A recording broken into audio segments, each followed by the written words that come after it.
memang Rasul itu ya satu ketika memanggil dengan namanya ya Aisyah, terkadang manggil dengan ya Humairah. Ya Humairah, panggilan termasuk berlemah lembut kepada istri ya. Memanggil ya Humairah. Apa ya Humairah itu? Wahai wanita yang pipinya kemerah-merahan.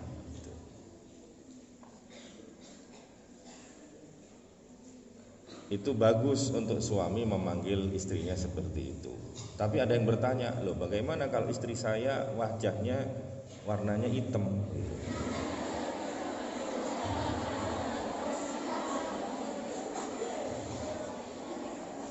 Kalau Sayyidah Aisyah kan memang seperti itu, sehingga dipanggil ya Humairah.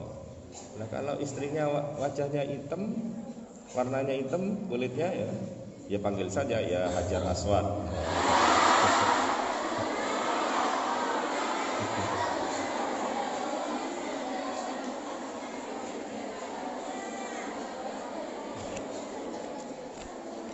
Ya jangan ya.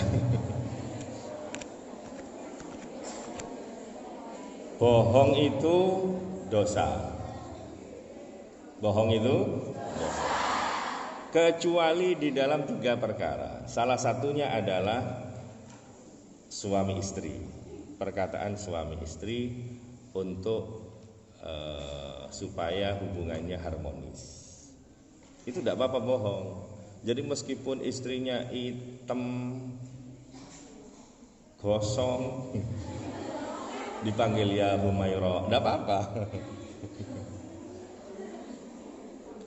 Sama halnya tatkala istrinya masak, masih belajaran, akhirnya buat sop kasinen, suaminya disuruh nyicipi. Coba hari ini aku masak loh, spesial buat kamu.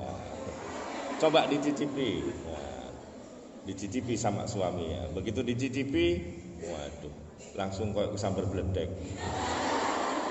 Wasin pol. Maka kemudian istrinya tanya, gimana? Enak kan? Enak. Kata suaminya, enak.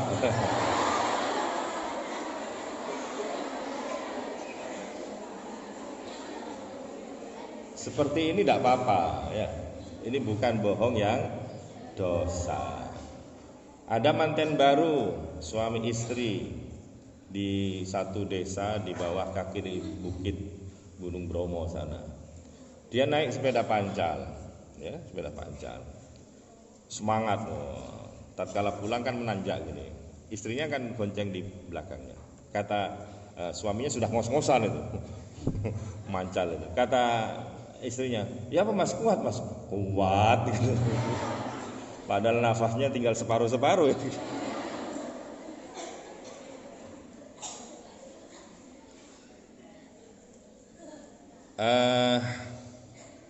Panggilan ya Humairah itu tidak banyak di dalam hadis itu.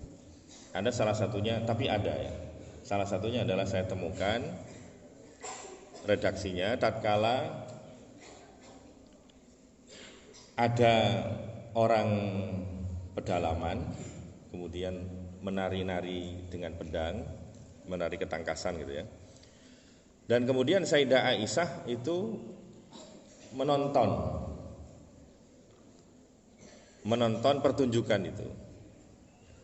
Kemudian ditemani oleh baginda Rasul sallallahu alaihi wasallam. Maka kemudian di tengah-tengah menonton itu baginda Rasul bertanya, "Ya Humairah, atuhibbin an tanzuri ilaihim?" Wahai Humairah, apakah kau suka melihat tontonan ini? Gitu. Ini artinya suami istri kehidupan di rumah, meskipun ini rumah tangganya Nabi, itu bukan berarti kalau rumah tangga Islami bendino semaan Quran toh.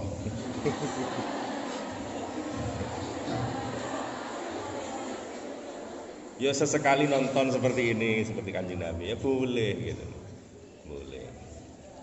Karena ini termasuk perilaku ar-rifq, termasuk perilaku lemah lembut kepada istri. Lemah lembut itu kepada siapa saja, kepada istri, kepada anak juga demikian, lemah lembut.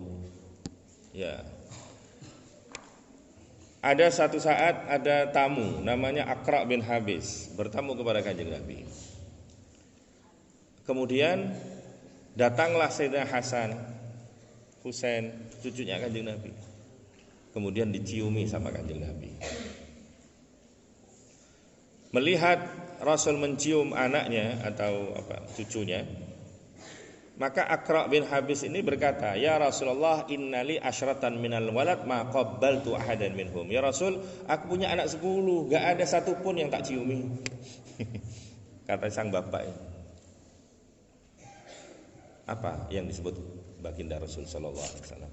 Maka kemudian baginda Rasul bersabda, "Man la yarham la yurham." Barang siapa yang tidak merahmati orang lain, dia tidak akan dirahmati oleh Allah Subhanahu wa taala. Dia tidak kasih sayang kepada orang lain, dia tidak akan mendapatkan limpahan kasih sayang dari Allah Subhanahu wa taala.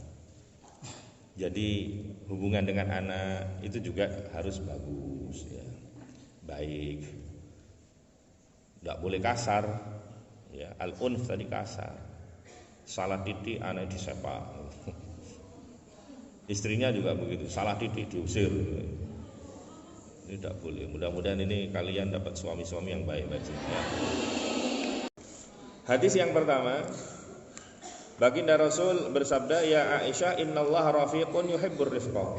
Sesungguhnya Allah itu maha lemah lembut dan menyukai perilaku lemah lembut. Dan Allah akan memberikan atas kelemah lembutan seseorang sesuatu yang tidak diberikan oleh Allah atas perilaku kasar, bahkan atas perilaku selain lemah lembut. Baginda Rasul sallallahu alaihi wasallam juga bersabda, "Man hurimar rifqa hurimal khair." Barang siapa yang terhalang dari sifat lemah lembut, maka dia akan terhalang dari kebaikan.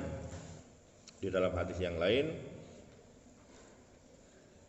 "Innallaha rafiqun yuhibbur rifqa fil amri kulli." Allah itu maha lemah lembut di dalam semua urusan, semua perkara. Innar rifqa la yakunu fi syai'in illa zanah. Lemah lembut itu tidaklah ada nempel pada sesuatu kecuali dia akan menghiasi sesuatu itu. Wala yunza'u min syai'in illa syanah. Tidak ada sesuatu yang mana lemah lembut diambil darinya kecuali sesuatu itu akan menjadi jelek. Maka lemah lembut itu akan menjadi penghias diri seseorang ya. Perilaku lemah lembut. Rasul diutus kepada umatnya ini juga dengan lemah lembut. Laqad ja'akum rasulun min anfusikum azizun 'alaihi ma 'anittum bil mu'minina raufur rahim.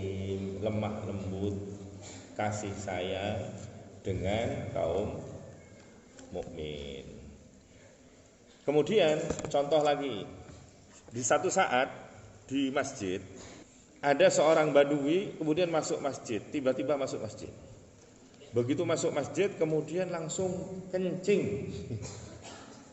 Di dalam masjid kencing. Wah, para sahabat itu heboh. Ya, ini mau mengusir orang ini.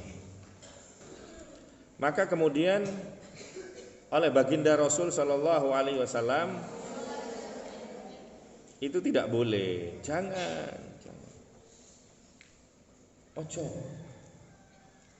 Da'uhu, tinggalkan ya, biarkan cek mahari nguyun. Lelek mari ngono hariku ala baulihi sijala. Sudah selesai berkencing, sahabat ambilkan satu ember air, itu siram lagi. Itu kanan tanah, jadi jarak. Artinya apa? Meskipun orang seperti itu ya tetap lemah lembut. Karena boleh jadi orang itu belum tahu kalau nggak boleh kencing di masjid, atau belum tahu kalau itu masjid. Ya. Dan yang ketiga, boleh jadi kalau diusir kencingnya belum selesai, hanya kencingnya kemana-mana. Betul, lari sambil terkencing, kencing. Itu malah susah untuk mensucikannya. Maka kemudian Rasul menambahkan, innama bu'istum muyassirin. Kalian ini diutus, artinya kami, baginda Rasul sallallahu alaihi wasallam diutus ini untuk mempermudah. Walam tub'atsu mu'assirin. Kita tidak diutus itu untuk merepotkan orang lain. Maka lihat bagaimana caranya baginda Rasul sallallahu alaihi wasallam menghadapi orang lain, bahkan yang berbuat kesalahan, dengan lemah lembut. Zamannya Nabi Musa dan Nabi Harun, Allah memerintahkan Nabi Musa dan Nabi Harun untuk mendakwai Fir'aun. Idhaba ila Fir'aun innahu tagha. Kalian berdua pergilah temui Fir'aun. Faqula lahu qawlan layyina. Maka sampaikan ucapan dengan ucapan yang layyina, yang lemah lembut, ojo kasar. Jadi menasehati penguasa seperti Fir'aun, Nabi Musa diperintah oleh Allah untuk bertutur kata yang lemah lembut, layyina. Maka bagaimana orang sekarang yang mengaku paham agama, tatkala pemerintah ada salah kemudian langsung dicaci maki. Seakan-akan pemerintah sekarang itu lebih zalim daripada Fir'aun, dan seakan-akan yang menasehati itu lebih suci dari Nabi Musa dan Nabi Harun. Nabi Musa yang mulia, suci, menasehati orang yang paling zalim di muka bumi ini, Fir'aun, itu masih dengan qaulan layyina, dan ucapan yang lemah lembut. Maka bagaimana orang sekarang yang tidak lebih mulia daripada Nabi Musa menasehati pejabat yang tidak lebih hina daripada Fir'aun, tidak lebih zalim daripada Fir'aun, mestinya harus lebih lemah lembut daripada ucapan Nabi Musa tatkala menasihati. Fabima rahmatin minallahi linta lahum walau kunta faddan ghalidhal qalbi lan faddu min hawli. Ya. Maka dengan rahmat Allah kalian bisa berlemah lembut. Seandainya kalian kasar, maka orang-orang akan lari dari kalian. Artinya kalau Rasul itu berperilaku kasar, ora ono sing mlebu Islam.